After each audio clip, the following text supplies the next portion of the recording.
For thousands of years, humans have invented ways to propel themselves through water. But long before humans invented their propulsion systems, nature developed its own methods of moving through liquid space, not only in fish and other large aquatic creatures, but in organisms so tiny they cannot be seen by the naked eye. Perhaps the most amazing propulsion system on our entire planet is one that exists in bacteria. It's called the flagellum, a miniature propeller driven by a motor with many distinct mechanical parts, each made of proteins. The flagellum's motor resembles a human-designed rotary engine. It has a universal joint, bushings, a stator, and a rotor. It has a drive shaft and even its own clutch and braking system. In some bacteria, the flagellar motor has been clocked at 100,000 revolutions per minute. The motor is bidirectional and can shift from forward to reverse almost instantaneously. Some scientists suggest it operates at near 100% energy efficiency. All of this is done on a microscopic scale that is hard to imagine. The diameter of the flagellum motor is no more than 5 millionths of a centimeter. The bacterial flagellum is one of many molecular machines that scientists have discovered in the last several decades, including energy-producing turbines, information copying machines, and even robotic walking motors. The origin of these exquisite examples of nanotechnology is a mystery that has generated heated controversy among biologists over the past 2 decades. And it's a mystery that has transformed one man into a scientific rebel, willing to challenge one of the most cherished ideas of the scientific establishment.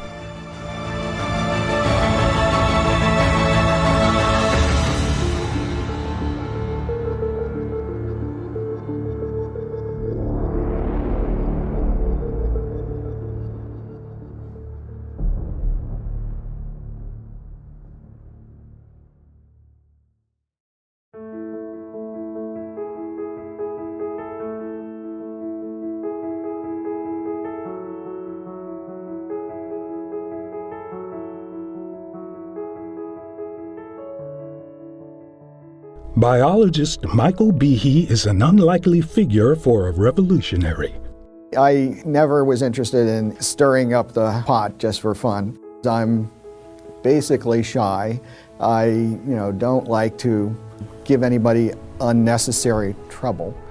A mild-mannered professor at Lehigh University, Behe received his PhD in biochemistry from the University of Pennsylvania, one of America's top research universities. He spent his early career as a member of the scientific establishment, publishing peer-reviewed articles in science journals and receiving research funding from the National Science Foundation and the National Institutes of Health. But by the early 1990s, Behe was toying with heresy. Another aspect of my personality is that I'm stubborn. If I see something and I mention it and nobody has a good reason that they can answer me with, I'll stick with it. And especially in this area. I'm a scientist. I'm supposed to want to know how biochemical systems came to be. Behe found himself with growing doubts about one of the central tenets of modern biology, Darwinian evolution.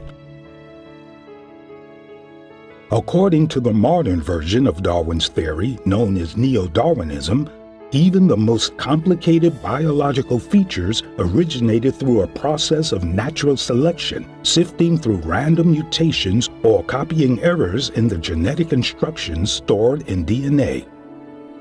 For example, a random genetic mutation might give a particular bird a slightly longer beak. This small change could help the bird survive better, and eventually its offspring with longer beaks would come to dominate the population. A longer beak size might not seem all that important, But Darwinian theory asserts that over time, many similar unintended changes could accumulate, ultimately producing an organism radically different from its original ancestor. According to neo-Darwinism, new species and new biological features do not develop according to an intelligent plan. Instead, they arose from the accumulation of thousands of small, undirected genetic mistakes over millions of years. The more Michael Behe studied the staggering complexity of life at the biochemical level, the harder he found it to believe the standard Darwinian story. The bacterial flagellum was one of the biochemical systems that fueled Behe's skepticism. The bacterial flagellum is literally an outboard motor that bacteria use to swim. It uses a little piece that spins round and around and around and pushes against the water just like a propeller does in an ordinary outboard motor on a boat in our everyday world. And the propeller is attached to a drive shaft, which is attached to a motor, which has clamps holding it in place, and dozens of pieces that are required for it to do its job. It's just a fantastic example of what science has discovered, and that is molecular machines. The first time Behe saw a diagram of the flagellum, he was captivated. I looked at it and says, wow, that's really fascinating. I wonder how that evolved. And then I'd turn the page and say, go on, do something else. And any skepticism was defeated by assuming that somebody must know this, because everybody says Darwin's theory is true. But then Behe read a book by geneticist Michael Denton. Denton argued that Darwinian theory was in crisis because its mechanism of random mutation and natural selection wasn't capable of producing major biological innovations. After reading Denton, Behe's doubts about the origin of molecular machines like the flagellum grew. Then I went back and said, well, who does know how this could have evolved? And nobody had anything to say about it. Even hand-waving speculations were hard to find. Behe began to dig deeper to find an answer. Darwin's theory says you have to start with something that's working a little bit, and then it will change, mutate a bit, and that helps a little bit, and that'll be selected, and then improve a little bit more and a little bit more until you get the full-fledged system. And I said, well, it does not look like some of these systems can be done that way, because they need all of these parts. You know, if you don't have this one, it's not going to work. You can't take any of the parts away. I was kind of sitting at my desk scratching my head. You know, you can't take the parts away. You can't reduce it at all. It's irreducible, and it's irreducibly complex. I thought, bingo, that encapsulates the problem for Darwin's theory right there. Behe decided to write a book explaining his heretical ideas. Published during the summer of 1996, Darwin's Black Box quickly attracted attention. Darwin's supporters had insisted that there were no credible scientific objections to Darwin's theory. But now a scientist at a mainstream American university was saying otherwise. My editor called from Free Press, and he says, okay, the book's going to be out at the beginning of August, and the New York Times is going to do a review, you know, the week before. It was reviewed everywhere. The New York Times, National Review, Nature, technical science journals, popular publications. The term itself, irreducible complexity, entered the lexicon, where it's still very alive. It's become part of the scientific descriptive toolkit, if you will. At that point, I realized that, you know, I had gotten into something I had not anticipated. It got a lot more discussion than I had ever dreamed about. The bacterial flagellum was one of the central examples of irreducible complexity Behe highlighted in his book. If you take away the propeller, if you take away the motor, if you take away the clamps that hold it onto the cell's membrane, take away any of a number of different parts, it's not that the flagellum is going to spin half as fast as it used to, or a quarter. It's broken. It doesn't work at all. It's like taking the propeller off of an outboard motor on your boat and wondering how far now you can go in the water. You can't go anywhere. So that's a problem for Darwin's theory, because Darwin's theory says that things evolve by working a little bit, maybe not very well, but a little bit, and then a mutation, a change comes along that helps it work a little bit better, and that helps the organism survive and have more offspring. And so then another change comes along, and another, and it gradually builds up to the final structure. Well, that might work for some things, but it doesn't work for systems that are irreducibly complex, things like the bacterial flagellum. Because, well, if you wanted to build an outboard motor for a boat, what would you start with? Would you start with, say, just an iron rod that, in the future would attach a motor to the propeller? Well, what's that going to do? It's not going to do anything. Would you start with just a propeller? Well, that's not going to do anything. It's not attached to anything.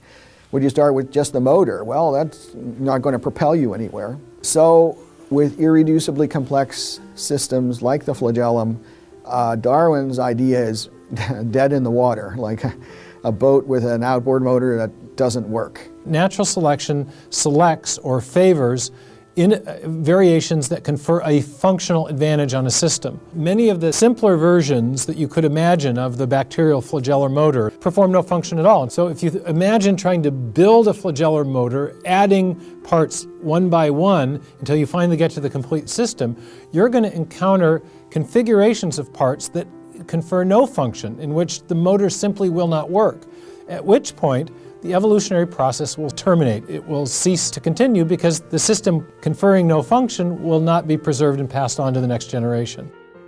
Behe didn't just challenge the Darwinian explanation for the flagellum in his book, he also offered a controversial alternative explanation, proposing that the flagellum was produced by intelligent design. The flagellar motor and other molecular machines certainly look as if they had been designed by an intelligent engineer. But Darwin and his modern followers claim that the unguided mechanism of natural selection and random variation could mimic the powers of a designing intelligence, giving rise to the illusion of design in nature. Yet, according to Behe, scientists had now discovered irreducibly complex systems in biology that could not be explained by Darwin's mechanism. Perhaps, Behe reasoned, the appearance of design was not an illusion after all. The question is, how do we recognize design?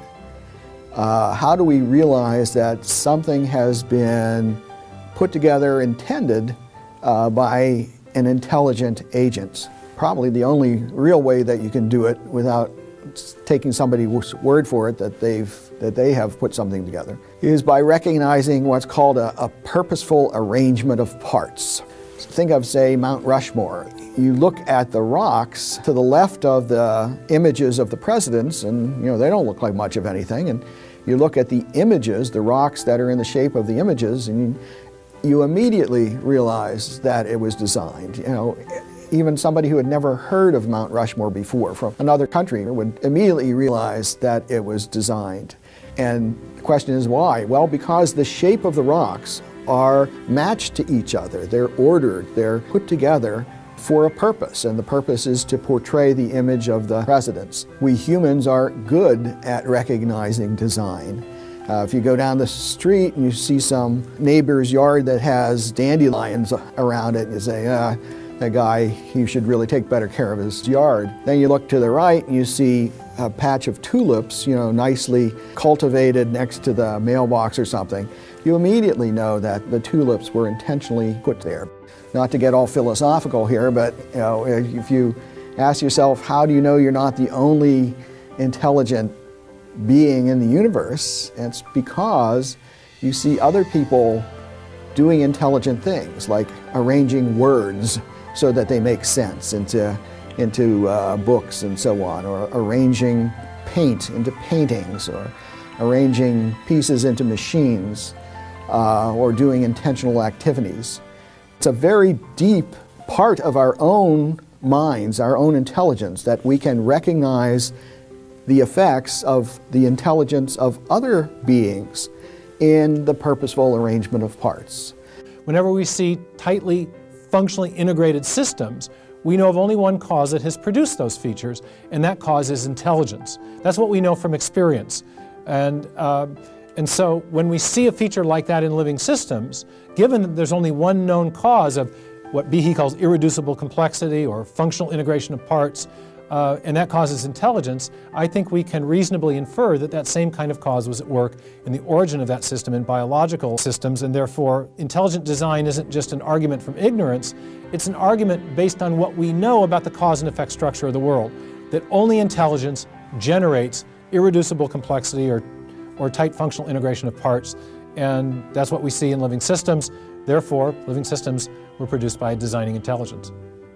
Even more than Behe's critique of Darwinian theory, his proposal that biological marvels like the flagellum pointed to intelligent design provoked a backlash. Critics accused Behe of pushing religion, not science. Although he is a committed Roman Catholic, Behe explained he had never had any theological objection to evolution, and he pointed out that his inference to design was based on empirical observations and scientific reasoning, not faith. Behe also made clear that although he believed in God, he didn't think the evidence of design in biology was enough to identify the designer on its own. All it could do was establish whether something was the product of intelligence. Over the next several years, supporters of Darwin's theory aggressively tried to refute Behe's arguments. And any, quote, argument or evidence against evolution that overlooks the fact that parts of this system have functions on their own is certainly not going to cut it. Their efforts ultimately culminated not in the lab, but in a courtroom in a high-profile legal battle. Behe would soon find himself and his ideas on trial.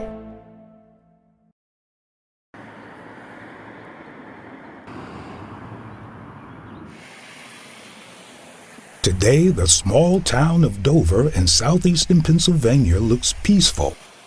But in 2004, it became the battleground for a bitter conflict that attracted attention from around the world. The conflict arose after the Dover Area School District required the reading of a short statement about evolution in high school biology classes. The statement told students that Darwin's theory had gaps and continues to be tested as new evidence is discovered. It further announced that there was a view that differed from Darwin's theory called intelligent design, and if students wanted to learn more about it, they could read a book that had been placed in the school library. The statement concluded by encouraging students to keep an open mind when it came to any scientific theory. On its face, the Dover statement did not seem to be the stuff that epic battles are made of.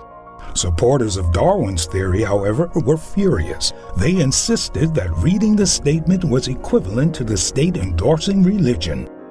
Ironically, many supporters of intelligent design also opposed the Dover policy, including Discovery Institute, the nonprofit think tank with whom many pro-intelligent design scientists were affiliated. Discovery Institute actually opposed what the Dover School District wanted to do about intelligent design, and we asked them to repeal their policy because we didn't want intelligent design to become a political football. The ACLU eventually filed suit, alleging that the Dover policy was unconstitutional. This board acted with a clear and unconstitutional purpose. The case was assigned to Federal District Court Judge John Jones. A former trial lawyer and head of the state's Liquor Control Board, Jones had a long career in party politics. Most judges try to stay out of the limelight, but Judge Jones made himself readily available for media interviews.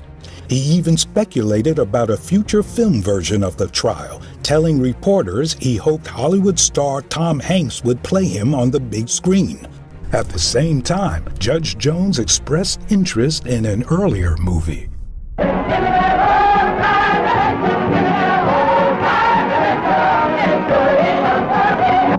My friends, man did not evolve from the ape, but the ape devolved from man.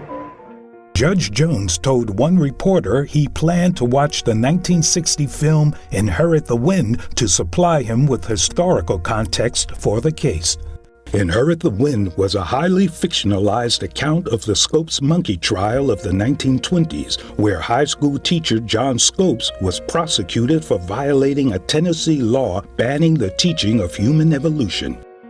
Historians have argued that Inherit the Wind reduced history to blatant stereotypes, portraying the debate over Darwin's theory as a stick-figure battle between bigoted fundamentalists and open-minded scientists. It was a strange film to watch for someone who is supposed to be impartial. The key legal issue presented in the Dover case was the limited question of whether the school board acted with a non-religious purpose. But lawyers on both sides wanted to expand the focus to place intelligent design itself on trial. Intelligent design is not science. Intelligent design is just creationism in its new name. Living a little more than 100 miles away from Dover, Michael Behe had mixed feelings about the case. He was interested in science, not politics, but the ACLU was trying to place his scientific argument for intelligent design on trial. So Behe agreed, reluctantly, to serve as an expert witness in order to defend his ideas. The bacterial flagellum soon became the trial's poster child, as ACLU attorneys tried to undermine Behe's credibility.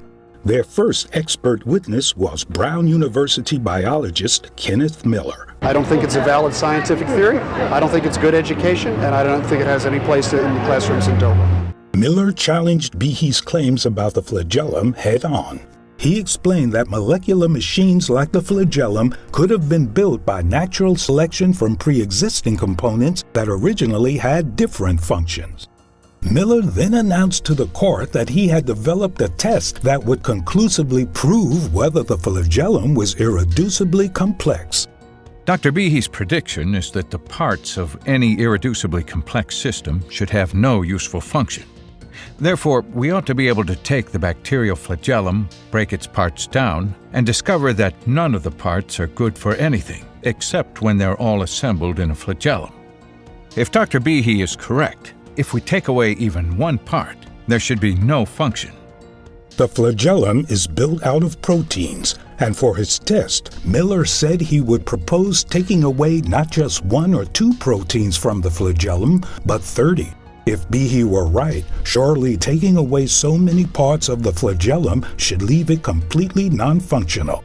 Miller then dropped his bombshell. When the 30 proteins are removed, the remaining 10 proteins are not without function. Instead, they reveal something called the type 3 secretion system. In some other bacteria, this secretion system forms a simpler needle complex, a molecular syringe used to inject toxins into a host organism. For Miller, the type 3 secretion system needle complex supplied a definitive refutation of Behe's claims about the flagellum. It showed that evolution could have built the flagellum by co-opting a pre-existing simpler system. What that means in ordinary scientific terms is that the argument that Dr. Behe made is falsified. It's wrong. It's time to go back to the drawing board. 9 days later, Behe himself took the stand and offered a detailed refutation of Miller's claims. Behe argued that Miller had misrepresented his idea of irreducible complexity. Behe did not claim that when one part of an irreducibly complex system is removed, the remaining parts could have no function. Instead, he argued that when one part is removed, the system as a whole no longer functions. In the case of the flagellum, if you take away one of its key parts, the system doesn't operate at all as a propulsion system. As for Miller's proposal that the flagellar motor could have evolved from pre-existing parts with other functions, Behe responded that this scenario, while logically possible, was highly improbable. It relied on the assumption that natural selection could co-opt existing parts and redeploy them to create the flagellum motor. There are some examples where I think such a thing can happen, but that's not going to help in irreducibly complex systems like, again, the flagellum. Suppose you said, I want to build a mousetrap, and I'll go into the garage and try to co-opt some old things that I find there for use in the new mousetrap. And you see that a mousetrap needs a spring, and in your garage you have an old clock. So you pull out a spring from that. And you see that the mousetrap has a metal bar, and you've got a crowbar in your garage. And you see that it's got another metal piece, the hammer, and you've got, the fender of a bicycle.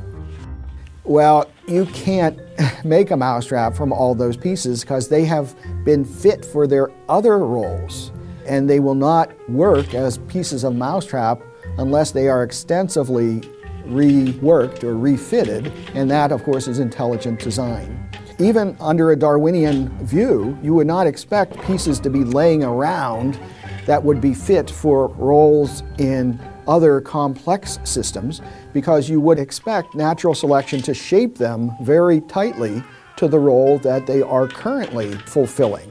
And so to be used for something else, they would have to be reshaped, retooled before being used, and then you have the problem with irreducible complexity all over again. But what about Miller's bombshell, the type 3 secretion needle complex? Didn't that prove that the flagellum had evolved from a simpler structure through undirected natural selection? Behe had a surprise of his own. He pointed out that a number of evolutionary biologists actually thought the needle complex had evolved after the flagellum. And if the needle complex arose after the flagellum, there is no way it could have been used by the evolutionary process to build the flagellum. In fact, it was possible that the needle complex actually devolved from the flagellum. But if that's the case, that doesn't help Darwinian evolution at all, because having a fantastic machine which degrades to give a simpler machine is not an impressive example of the power of Darwinian evolution. That might be compatible with intelligent design. It's certainly incompatible with Darwin's theory, or at least it doesn't help it at all. But there was an even more fundamental problem with Miller's hypothesis, according to Behe. Even if the needle complex had existed before the flagellum, that fact alone did nothing to show how it could have been transformed into the flagellum by natural selection acting on random genetic changes.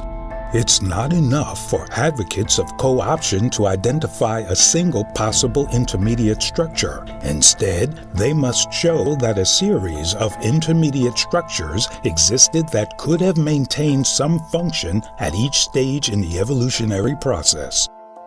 But in the case of the bacterial flagellum, experimental evidence casts doubt on that idea. We know from genetic knockout experiments that the 29-part, the 28-part, the 27-part, the 26-part version of that machine simply will not function. It will not work as a rotary engine. And so building up through those stages of non-function is not going to happen, because there's nothing there that will confer a functional advantage on an organism that will then be passed on to the next generation. And therefore, the evolutionary process will terminate when it encounters one of those non-functional thresholds in this alleged sequence from something simpler to the flagellar motor. In the final days of the trial, Behe's testimony was backed up by another biologist named Scott Minnick. A microbiology professor at the University of Idaho, Minnick had conducted lab research on the flagellum. The year before, Minnick had come out in the scientific community as a supporter of intelligent design. He co-authored a paper for a scientific conference with philosopher of science Stephen Meyer. In the paper, Minnick and Meyer argued that the flagellum was best explained by intelligent design. As Minnick told the court, his decision to submit the paper had been a difficult one. At the time, he was in Iraq as a member of the Iraq Survey Group, searching for biological and chemical weapons for the U.S. government. Things had begun to deteriorate in terms of the military situation at that time. We had a deadline to get this paper submitted. It was looking at the flagellum as an argument for irreducible complexity and intelligent design. Steve had made his final edits. I had made mine. I was in the top of the Perfume Palace in one of Saddam's complexes near the airport. this large dome structure up on the top floor. And the deadline was midnight in London to get this paper in to participate. And I was hesitating, do I really want to do this? What are the consequences? Am I going to lose my job? Am I going to be able to support my family? I was alone up there with one other young military, I think it was a corporal. And just then a mortar round went off. Estimated that it was about 300 meters away. That catches your attention. I mean, it's a pretty loud explosion.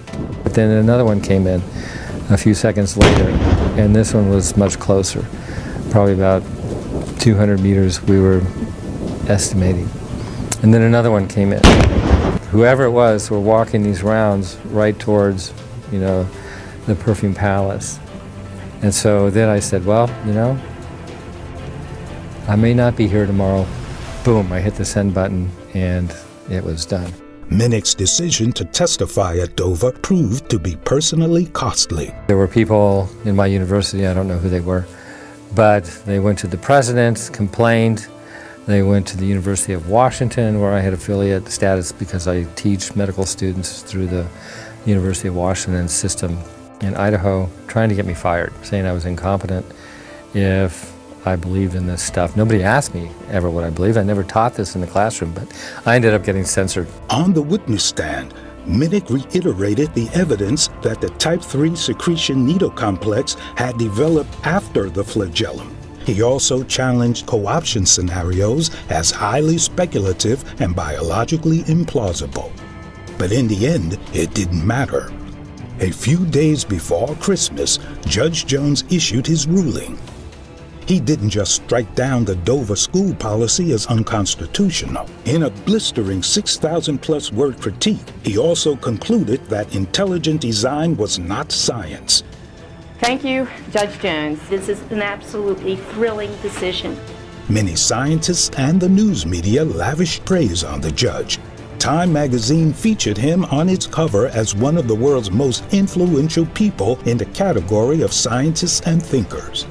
PBS later staged an elaborate reenactment of the trial for its documentary titled Judgment Day: Intelligent Design on Trial. The documentary showcased the type 3 secretion needle complex, which was depicted as devastating evidence against Behe's argument for intelligent design. Behe and Minnick's detailed responses at the trial were conveniently left out. For many people, certainly those in the media, the case for intelligent design of the flagellum now appeared dead, killed by an impartial federal judge. It didn't take long for that assessment to begin to unravel. Science is not decided by judges. A number of legal scholars who don't like intelligent design criticize Judge Jones for actually going way beyond the legal questions. The part of Kitzmiller that finds intelligent design not to be science is unnecessary, unconvincing, not particularly suited to the judicial role, and even perhaps dangerous to both science and to freedom of religion. Professor Jay Wexler, Boston University School of Law. More questions were raised when critics did a detailed analysis of Judge Jones' critique of intelligent design and made an astonishing discovery. More than 90% of Judge Jones' analysis of intelligent design was basically cut and pasted from legal documents given to him by lawyers working with the ACLU, right down to the factual errors in their briefs. So when they would misquote someone like biochemist Michael Behe, he would misquote Michael Behe with the same misquote because he didn't even bother to go back to the record to re-verify the quotes. He just cut and pasted. But perhaps the most revealing development involved the bacterial flagellum.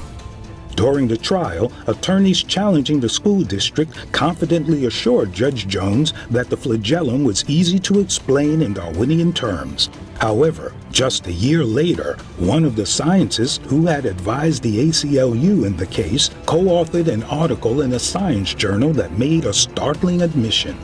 Attempting again to refute Behe's ideas, the article conceded that the flagellar research community has scarcely begun to consider how these systems have evolved.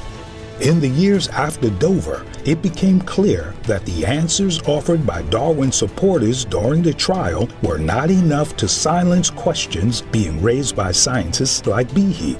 The controversy over new scientific challenges to Darwin was continuing to spread, not only in America, but around the world. And Michael Behe and the bacterial flagellum were still playing starring roles, as a major scientific exhibition in Europe was about to show.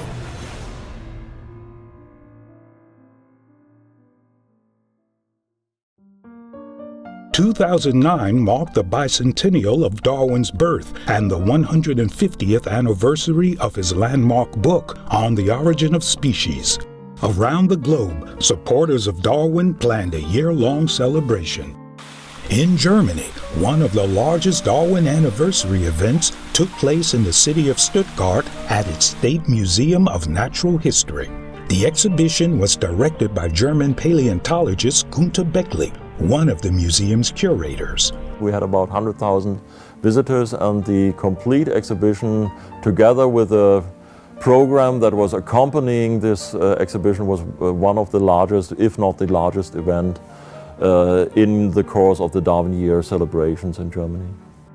Beckley decided to use the exhibition not just to celebrate Darwin's theory, but to make clear to the public that there was no debate about Darwin's ideas among scientists. In order to refute the growing idea of intelligent design, Beckley decided to include a display on the bacterial flagellum. The reason why we selected the flagellum as the poster child to basically expose intelligent design was that the bacterial flagellum has a kind of iconic status. We built a mobile model of the bacterial flagellum and had this animation to show that it could originate naturalistically. The exhibit highlighted the type 3 secretion needle complex as an explanation for how the flagellum could have evolved. In addition to an exhibit about the flagellum, Beckley came up with a display to dramatize for visitors the overwhelming scientific evidence for Darwin's theory. It was a balance with books on it. And the plan was, on one side of the balance, we would have all the books against evolution, books by creationists, intelligent design proponents. And on the other side of the balance, we would have one book, The Origin of Species, but the balance goes down on the side of the one book because this is the real heavy evidence. But the display didn't have quite the result Beckley intended. And I made one big mistake. I read the books on the lightweighted side, the apparently lightweighted side. And what I recognized to my surprise is that the arguments I found in those books were totally different from what I heard either from colleagues or when you watch YouTube videos where the discussion is around intelligent design versus neo-Darwinian evolution. And I had the impression on one side that those people are mistreated, their position is misrepresented, and on the other hand that these arguments are not really receiving an appropriate response and they have merit. One of the books Beckley read was Darwin's Black Box. I read Darwin's Black Box, where he basically introduces this concept of irreducible complexity. Beckley soon realized that proposed Darwinian explanations for the origin of the flagellum didn't work. The type 3 secretion needle complex was no help because it probably developed after the flagellum. This is a reduced flagellum motor and not a precursor of a flagellum motor. In addition, the suggestion that natural selection could have gradually built a flagellum by co-opting parts from other systems didn't make sense. It is graphically convincing, but if you know the ontogenesis of the flagellum motor, then it is completely ridiculous. It cannot work. You cannot build the flagellum by just adding outside of the cell wall some protein elements on it and make the flagellum longer and longer. This kind of scenario doesn't make sense in terms of the ontogenesis of the structure. Like Behe, a couple of decades earlier, Beckley began to dig deeper. And so when I read those books on intelligent design and the books by Mike Behe and Bill Dembski and the book by Steve Meyer were not existing then. I thought there is some merit to it, and I made contact with some of the representatives of the intelligent design movement. The next thing I found out is that they are much different from what I expected. They're open-minded. They're not religious fanatics who try to push a kind of theocratic system onto society under the label of intelligent design. They are really interested, is this neo-Darwinian story really true, or is there scientific reason to doubt it? Beckley didn't fit the usual stereotypes of a Darwin skeptic. So many people will think somebody who comes to doubt the neo-Darwinian process and embraces intelligent design probably was religious from the very beginning, probably is an evangelical Christian and has his axe to grind, his religious axe to grind. I came via totally different path to the views I hold now. I'm coming from a family background which is totally secular, agnostic, was not baptized, didn't join any kind of religious education, never went to church, so I was completely irreligious. Was not even interested for most of my life in philosophical or metaphysical questions. I was interested in nature, in animals, and in natural sciences. Beckley publicly disclosed his support for intelligent design for the first time in 2015. As Beckley was thinking through his doubts about Darwin in Germany, an American scientist was conducting lab experiments that would expose just how daunting the challenges facing Darwinian explanations really are. Douglas Axe earned his PhD at Caltech. He then spent 14 years doing research in molecular biology at top labs in and around Cambridge University. Axe was skeptical of Darwinian evolution, and he wanted to find ways to actually test what it could and couldn't do.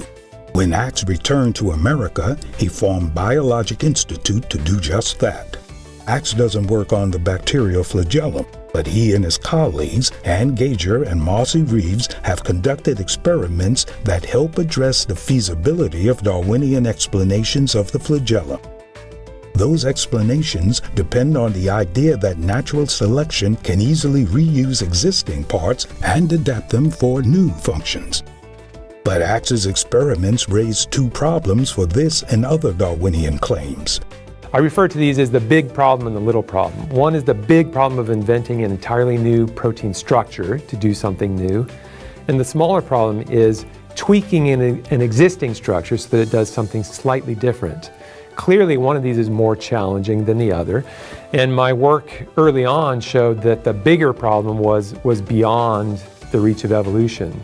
You have to get too much right in order to get a new structure to form, in order for accidental causes to get these new structures. So my colleagues and I, Ann Gager in particular, started to look at the smaller problem, which is, can you take an existing folded structure and evolve a new function for it? And somewhat surprisingly, we found that even this smaller problem is too hard for Darwinian evolution, at least in the cases that we've examined. The number of changes you have to make to an existing structure to get a new function to be performed by it is beyond what you can get by random mutation, by Darwinian evolution. Critics of Behe had suggested that natural selection could build complex new machines such as the flagellum by co-opting simpler molecular machines made up of several protein parts. But Axe's research seemed to show that co-opting even one existing protein to perform a slightly new function was beyond the reach of the Darwinian mechanism. After Dover, Behe published a new book that helped explain why. Behe showed that building many complex biological structures and even new proteins would likely require multiple coordinated mutations. Many different biological processes will require multiple mutations before they're going to have an effect. But according to Behe, new studies in population genetics showed that coordinated mutations were beyond the reach of natural selection in many cases. Long and the short is that if you need more than one thing to happen at a time, the improbability of getting the correct two mutations goes up exponentially. If you need to change one particular subunit of DNA, well, there's 3 billion subunits in a mammalian cell. So the odds, if you need one particular one, that's, well, 1 in 3 billion. Okay, well, that sounds like a lot, but there might be billions of organisms around, you know, or at least over time. But if you need 2, that means you need 1 in 3 billion times 1 in 3 billion. It goes up exponentially. You have to multiply them together. And so you very quickly run out of probability. Behe's analysis helped explain why a growing number of lab experiments have demonstrated the limits of the mutation natural selection mechanism. Since the late 1980s, Michigan State University biologist Richard Lenski has been running a long-term evolution experiment with E. coli bacteria. A staunch supporter of Darwinian evolution, Lenski wanted to follow a population of bacteria over time and see what new functions would evolve. I'm a big fan of this experiment because it does not put out a model. It's not a computer model. It's not a theory. What he did was let evolution happen on its own and say, what did it do? By 2014, Lenski and his researchers had grown over 60,000 generations of bacteria. That's equivalent to, say, a million years in the lifespan of a large animal like us. And there have been trillions upon trillions of different bacteria that have been born and died in his flasks. Although often cited as providing evidence for Darwin's theory, Lenski's experiments are perhaps most revealing in what they haven't produced. We don't find a new protein with a new fold with a new function. By and large, these are deletions, insertions, rearrangements of information that's already present. He didn't see anything like the evolution of some new complex system like the flagellum. Nothing remotely like that. At some point, you're going to have to show that you have a gene with one function has now evolved into a gene with a different function, different protein folds, and we're still waiting. What we see going on in the Lenski laboratory and other places too is that Darwinian processes or random processes degrade information. They do not build it, they're not putting in new information. They might tweak something here or there, and at the margins you can have differences about what you call information. Taken together, this flood of new data has raised a powerful challenge to claims that natural selection can explain the origin of new functional genes and proteins, let alone a complex biological machine like the flagellum. At the same time, new hurdles to the Darwinian mechanism are also being raised that are specific to evolutionary accounts of the flagellum itself. For example, evidence has continued to accumulate that the type 3 secretion needle complex was not a precursor to the flagellum after all. The flagellum definitely came first. Mutation density studies show that genes in bacterial flagella have experienced more mutations than genes in type 3 secretion needle complexes. Genes that have experienced more mutations are generally presumed to be older.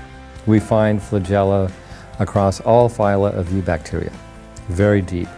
The mutational densities are great for bacterial flagella. We find them arranged in the same genetic arrangements on the chromosome across genera, across families. For the most part, there's been some rearrangement. It was part of the aboriginal chromosome of these organisms.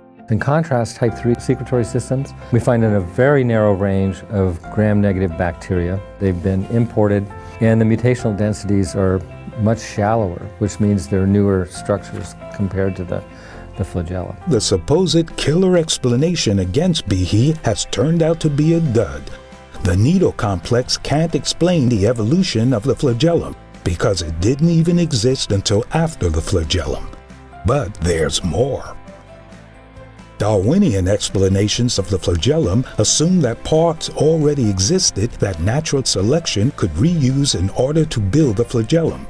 This may well explain some features of the flagellum, but there's a big problem. Key flagellar parts are turning out to be unique. They don't appear to exist anywhere else. they are only found in the flagellum, and if they didn't exist already, natural selection wouldn't be able to use them to build something else. Even if all the necessary parts were there for natural selection to co-opt, it's now becoming evident that just having the parts alone wouldn't be sufficient.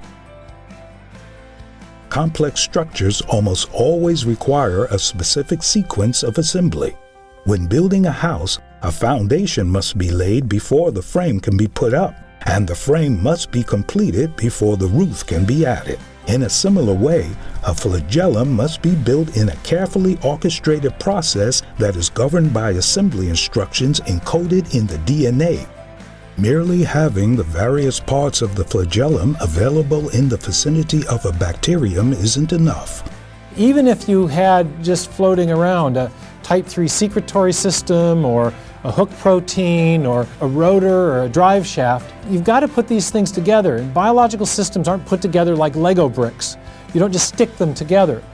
There's a very precise sequence of expression of these genes, these protein products, that allows the machine to be built piece by piece, somewhat like the assembly apparatus in an automobile factory.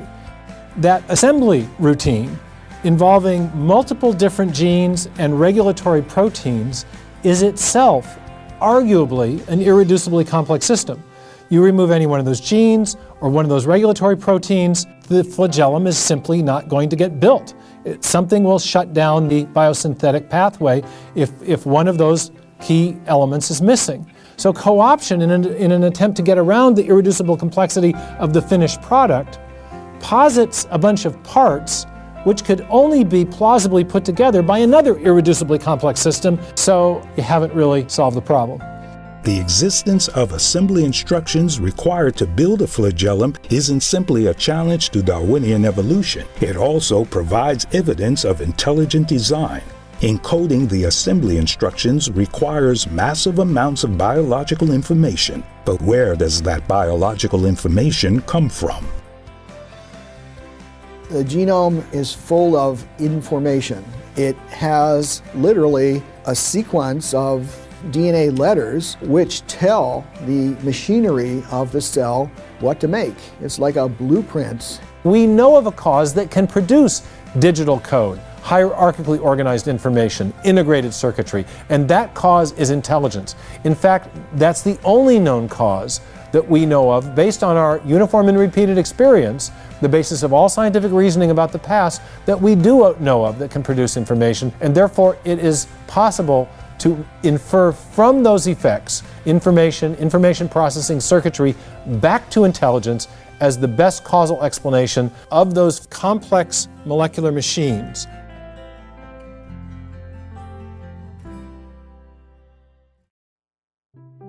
More than 2 decades after the publication of Darwin's Black Box, the challenges to Darwinian explanations of molecular machines like the flagellum have become even more daunting. As a result, evolutionary biologists are scrambling to find new unguided mechanisms in order to avoid facing the alternative proposed by Behe and others, that biological systems reflect intelligent design. Michael Behe raised ideas that even now are reshaping how we understand biological systems. The man who describes himself as shy helped spark a revolution. Well, one of the things I like about Mike Behe is that he's a very humble and unassuming guy. He's not full of himself, yet he's a player on the world stage scientifically. People all over the world know of his idea of irreducible complexity. They know of the idea of intelligent design because of his work. And it's really reframed the debate. Whether you agree or disagree, one way or another, you've got to now address the question of the origin of these irreducibly complex systems that we find in living systems, whether we're talking about the flagellar motor or the ATP synthase or the kinesin walking motor protein or the circuitry or the gene expression system or whatever it is. The biology inside the box is really complex, and it's an integrated and functional complexity that requires some kind of an explanation. And I think just by highlighting that, Mike has reframed the debate in a way that I think has changed the way people think about biology in the 21st century. For Behe, the most satisfying part of his intellectual journey isn't getting recognition, it's opening minds. I remember in particular a time I was talking at the University of Massachusetts at Amherst, and also on the stage and also talking, it was not really a debate, but a kind of a different perspectives on issues, was a lady named Lynn Margulis, who was a very prominent biologist, a member of the National Academy of Sciences. And there were about 1,000 students in the audience. There was reporters from the New York Times. The president of the university was there. It was great. And after discussing it, I had a number of students come up saying exactly that they hadn't thought about it from this perspective before. They thought either that you had to be for evolution, quote unquote, or for creation, quote unquote, or that, you couldn't have scientific reasons for being skeptical of Darwin's theory. And they kind of scratch their heads and say, I'll have to think about that. And that's the moments that a teacher like myself just lives for.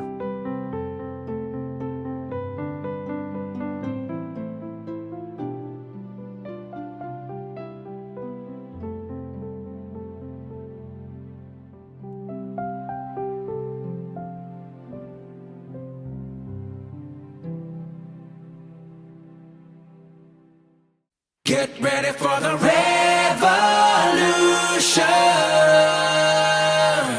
It's coming to you now.